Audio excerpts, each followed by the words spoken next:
Hi, and welcome to another episode of Hot Takes with me, the Silver Fox. Today was supposed to be a very big day for Humza Yousaf. He was there to deliver a keynote speech, his setting out of the future, his vision, if you like, of what will come in the future. Although for him, I suspect that vision will be more of a nightmare in reality. He was supposed to be saying how great the SNP is, and how wonderful their record in office truly can be seen to be. It's all utter lies, of course, but then we don't expect anything else from the SNP, do we? But of course, events have overtaken him. Now, it seems likely that he will continue to give that speech, but it's unlikely that anyone will be listening, and I mean nobody will be listening, because news events elsewhere have overtaken the situation. It comes as it's breaking news that the party treasurer, Colin Beattie, has been arrested by police and is helping with inquiries. He is being interviewed under caution, or I'd like to call it a conversation without the offer of coffee. He will have many difficult questions that he will have to answer. It's not surprising. He is highly involved. He is a very sort of senior member of the party, part of the cabal. And although the last treasurer resigned because the likes of Murrell and Oswald refused to answer questions or show him the books or anything, but this one, Colin Beattie, did not resign. So we must presume that he has got access to the books. He has had his questions answered. And so having looked at the books and then hasn't resigned, he is now fully implicated in everything that's going on. And he has been the treasurer for a little while now. So it's not as though it's anything that he's just literally dropped on his lap. So he must be aware of everything that is going to be asked of him. Why did he not resign? That's the major question, I think, that police should ask. Anyway, while he's being investigated, we are going to have a look to see what's going on with the story. It is breaking news, so there's nothing too much in depth, but I think it's something that we need to be aware of. And yet it's another bad day for the SNP, and another bad day personally for Humza Yousaf. Is one day to try and distract people from all the troubles in the party when he's doing this big sort of, tentpole speech, and then this happens. He can't get a break, can he? It's funny though, isn't it? Anyway, here goes. We'll have a look at this article. So, SNP Treasurer Colin Beattie arrested amid investigation into party finances. The MSP is being held in custody and questioned by detectives as Humza Yousaf tries to move on from the scandal. And there he is, a picture of him. He kind of looks a bit like Richard Attenborough, doesn't he, in Jurassic Park. He liked dinosaurs, so quite apt really. He's attached to a party that is filled with dinosaurs. Do you know the really sad thing is, I've got that jacket and I do wear it with jeans. My God, I'm turning into Colin Beattie. God help me. Anyway, the SNP's treasurer has been arrested as part of the ongoing police investigation into the party's finances. Colin Beattie, who's also an MSP, is being held in custody and questioned by detectives, Police Scotland said on Tuesday morning. I bet he is. He has a lot to say. He's been involved at that level for a long time. He is very senior. He is part of that ruling cabal and he will know a lot of secrets. So I wouldn't be surprised if he starts singing like a canary and dropping the others in it. They must be very worried about this. Because if he gets charges laid against him and he comes to some kind of deal where charges would be dropped if he does the implication to others, I think there'll be a lot of people going down. Anyway, it follows the arrest of Peter Murrell, who was the party chief executive and is Nicola Sturgeon's husband. Earlier this month, Mr Murrell was released without charge, pending further investigation. A statement from the police said, a 71-year-old man today... 71? God, he's got such a baby face, hasn't he? Mind you, that said, you could put a wee fishing rod in his hand and sit him by the pond in your garden.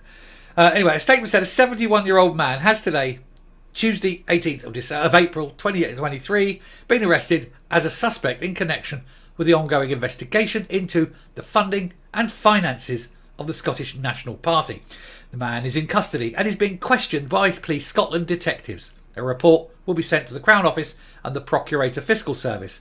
The matter is active for the purposes of Contempt of Court Act 1981, and the public are therefore advised to exercise caution if discussing it on social media. Well, we're okay because we're not discussing it. we're reacting to news reports, which is perfectly fine. And as long as I don't indicate that he is either guilty or innocent, there is no... well, I can indicate that he's innocent because, of course, he hasn't been prosecuted yet. So, of course, he's completely innocent, as is Peter Murrell and Nicola Sturgeon and Uncle Tom Cobley and all. They're all completely innocent, and there is never any doubt at all in any mind by anyone that they are anything other than shining examples of virtuousness and honesty. Moving on. He said, as the investigation is ongoing, said the police, we're unable to comment further. No, but we can, can't we? Mr Beattie, who was the MSP for Midlothian North and Musselburgh, was first elected to Holyrood at the 2011 election. So 12 years sucking on the public teat. He was party treasurer for most of Mr Murrell's tenure as chief executive, serving in the post from 2004 until December 2020, until members elected Douglas Chapman, an MP, who had pledged to improve transparency. Now, Douglas Chapman said he's going to come in. He will be open, honest and transparent. He will let people know the finances of the party. Because even up until December 2020 when he took over, there were questions. There was significant questions that needed asked. A lot of people were worried about, the secrecy, where the money was being spent, that sort of thing. There was a lot of, dodgy dealings, allegedly. And so he's come in, and of course, the very, very last thing that the SNP want is someone who is open, honest and transparent, because the truth would damage them. So, of course, he had to be got rid of. Now, it'd be very, very difficult to sort of get rid of him, overtly.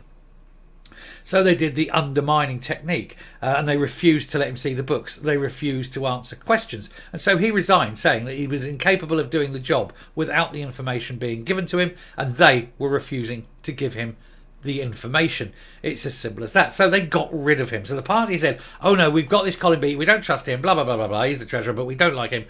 He's a bit too secretive and a bit, dodgy, perhaps. So they got got Douglas Chapman in. And then Douglas Chapman was the one thing that the party couldn't have, or at least the party elite, the cabal at the top, couldn't have Douglas Chapman, because Douglas Chapman would have exposed them, perhaps. Got to be careful. He may have exposed them. He may have exposed any wrongdoing, should there be any wrongdoing to be exposed. We'll put it that way. So he lasted 6 months, and of course then they get Colin Beattie back, thank you very much, because he is the one that the elite like. He's the one that those at the top know is part of the group. He won't spill his guts. He'll keep his mouth well and firmly shut about anything that may or may not have been happening, that may or may not have been innocent or guilty at any time. Right. Am I clear? I'm clear. Right. Got to be so careful. I don't want to lose my shit. Anyway, Mr Beattie regained the role a few months later after Mr Chapman resigned, claiming he'd not been given the information, as I say. At a meeting of the party's ruling National Executive Committee at the weekend, Mr Beattie issued a dire warning about the state of the party's finances due to rising legal costs, declining membership and a fall in donations. Now, this is completely at odds with what Humza Yousaf said, where he was saying that the party's finances are fine and there's nothing to worry about and there's no danger of going into liquidation or anything, going into bankruptcy. So one of them is telling the lie. Well, I would say one of them is lying, but actually both of them could be lying. It's not impossible. It is the SNP, after all. But about those three items, though, the legal costs, declining membership and the fall in donations, I'll address them because they're worth addressing. First of all, we'll do them in reverse order, the donations. Now, with all the police investigation, with everything that's coming out, these donations that tend to come from sort of private companies and that, these companies, they have these reputations. They don't want to tie themselves and align themselves with any kind of sleaze or bribery and corruption or criminality. Not that I'm saying there is any, but they don't want to be seen even where it's only perceived and not actual. And so they are going to distance themselves from the party until it's cleared. If it's cleared. So they're not going to be giving the money to the party because they go, well, we agree with them, but we don't want to be seen as being part of that. If they go down, mud will stick and then we'll go down. So they're going to draw away, and that is why they're losing these donations. Then on the membership front, I mean, it was only a couple of years ago they had something like 138 or 140,000 members. And then that fell into the 104,000 that Peter Murrell lied about and gave that figure out. And it turned out there was only 72,000. And that's why his career came to an end over the lies there. But it turns out that even the 72,000 was some time ago. And I've been kind of reliably informed that it's actually now just over 50,000. So another 20,000 have gone because of various, reasons, people handing it back or not renewing, things like that. So there are, a very, very major drop-off in membership and therefore in membership subscriptions. So they're losing the donations, they're losing the subscriptions. And then the first thing that they mentioned there was the legal expenses. Well, of course, the legal expenses is what's really going to break them. They've got to pay. I mean, literally got to pay. They are obliged to pay for Peter Murrell's defence. Now, that he's not a party member, or he's a party member. He's not an employee of the party. You might think, well, why are they paying that? Because he's just an ordinary man who happens to be a member. He's not in the party anymore. It's got nothing to do with his position as a party member or an employee or anything like that. They have got to find him innocent, because if they don't, he can ask for his 60,000 back, and that would bankrupt the party immediately, number one. And number two, if he is found guilty, he will reduce his punishment somewhat by opening his mouth and spilling the beans and giving everything to to the police, to the prosecutors. He's got no reason not to. He's got every reason to do it, especially if there's a deal on offer. And so they don't want that to come out. So they've got to find him innocent at all costs. Whatever it takes, he has got to be found innocent, because if he's found guilty, he isn't the only one going down. It is as simple as that. This is a matter of party survival. So the party is paying a vast amount of money to some very, very expensive lawyers and barristers to try and get this man off. And it is as simple as that. But they don't actually have the cash to pay it. Who's paying for it? I don't know. It's going to be incredibly expensive. But then they like spending a lot of money on pointless cases, don't they? Taking the UK government to court over the gender bill is going to cost them millions, and they have no way of winning at all. So it's a joke. Anyway, he said that the party was, this is going back to Colin Beattie now, he said the party was having difficulty in balancing the books. He added, we need to find money to keep the party going forward, or we'll keep cutting our tail until there's nothing left.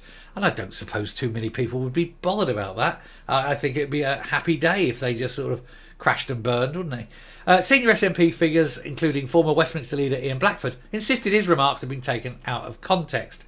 The arrest of Mr Beattie, a former councillor who worked as a banker before entering politics, threatens to overshadow what Humza Yousaf, the new First Minister, hoped would be a day in which he could move on from the scandal engulfing the party. This was the speech I was mentioning earlier. He wants to sort of step away from that and show that he's got this vision for the future.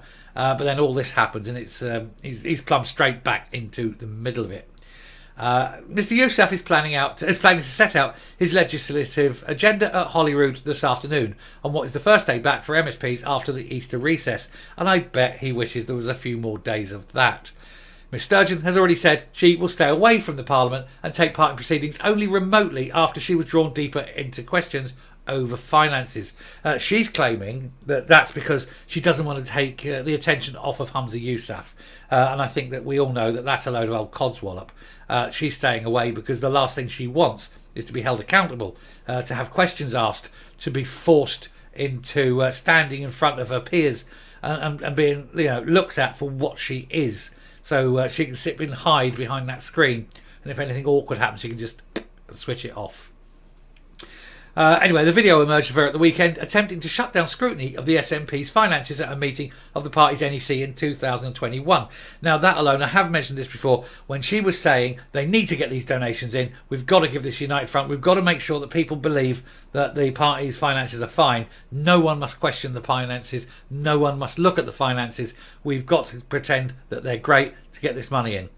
That is a claim, that was gaining money by fraud. That is a fraudulent exercise. If you're pretending your party's finances are great to encourage people to put money in, when in actual fact you know that they're in a bad way, that is misrepresentation, that is fraud. And that video alone should be put into evidence, and she should be sitting in a dock with the rest of them, guilty and charged with fraud, despite anything else, any other police investigation into the party. That alone is a fraud going on in front of your eyes. Anyway, there we go. I'm going to come up. But it is just another example of how Humza Yousaf doesn't get a break in his job and how bad the people around him are. And there's no way that man... I can't say what I want to say, can I? Because I like my house and I want to keep it. Silly David. So, you know what I'm going to say, though. There's no way people at the top of an organisation as bad as this weren't all aware of what is going on within that organisation. They would have been fully aware. And part of it. And it just stinks. And they all need to be investigated thoroughly, ask the right questions, and where necessary, taken to court and prosecuted, I think. And it would be a great day, and I would love to see each and every one of them slapped hard into prison for quite some time. It would send a message to the others. Anyway, coming up. Do you know Humza Yousaf must sit at his breakfast every day, reading the paper and going, I wonder what's going to go wrong today. Certainly as I make these videos, I get little notifications, breaking news this, breaking news that. Every day there's stories, there's so many stories. There's more stories about the SNP than I can possibly make in a day. So I do filter them through and that, but it's endless and it isn't anywhere near over yet. Anyone with any sense would have quit. What we've got is Humza Yousaf is the David Moyes of politics. He came after Nicola Sturgeon's Alex Ferguson, in there a long time, never sort of beaten kind of thing. She resigns, he's taken over, and he hasn't got anything right yet. Whoever follows him will look wonderful, not because they're in any way any good. It's just that he's so bad that it's all relative. They will be a shining star of wonderfulness and efficiency in comparison with him.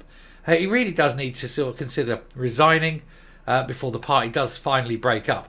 But Chapman saw the light. Douglas Chapman saw that they weren't going to tell him the truth. He resigned. He knew it must be that bad that they weren't showing him. And then the previous treasurer gets invited back. It's illogical that you would do this, except for the fact that the previous treasurer must have been in on it, perhaps. That's the only explanation. But hey, there's more to come, you know. There is much, much more to come, and there will be more arrests. So do keep watching. Anyway, thank you very much for watching this. If you like what you're seeing here on the channel, please do hit that subscribe button, ring the bell for notification of future output, leave a like, leave a comment. Please share the video, but definitely leave a like. That really helps with the metrics. And until next time, stay safe, stay well, don't get arrested for other people's jobs, and goodbye.